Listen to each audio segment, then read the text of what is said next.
Et c'est comme ça que le prophète, alayhi salatu wa salam, le hadith, qu'est-ce qu'il te rappelait? Certes, il y a dans le corps un morceau de chair. Lorsque celui-ci est sain, eh bien c'est tout le reste du corps qui est sain.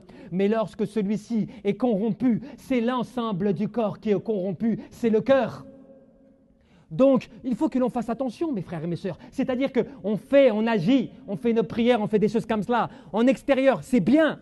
Mais si à l'intérieur, dans ton cœur, tu contiens tout plein de choses qui sont des mélanges, qui sont des poisons, qui sont des désirs mondains, un amour mondain, un amour d'hypocrisie, de jalousie, de haine, je ne sais quoi, qui alimente ton cœur, qui booste ton cœur, qui à chaque fois te fait mal penser, qui te fait mal parler, qui te fait mal agir. Des fois quand tu es en privé, c'est à cela qu'il faut que tu t'interroges.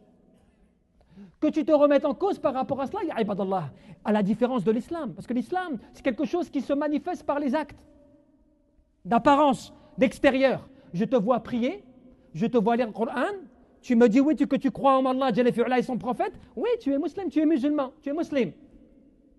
Mais le croyant est celui qui, lorsque ses biens augmentent, il n'en se réjouit pas parce qu'il sait que cela provient d'Allah. Lorsque ses biens diminuent, il ne s'en attriste pas parce qu'il sait que cela provient d'Allah. C'est celui que, lorsque les calamités le touchent, il patiente et il s'en remet à Allah avec ferveur et patience et certitude.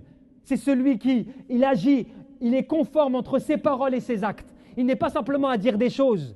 Tu le vois, mashallah, il fait ses prières, mashallah, il connaît le Coran, mashallah, tout cela. Mais son cœur est touché de moisissures. Son cœur est touché de maladies.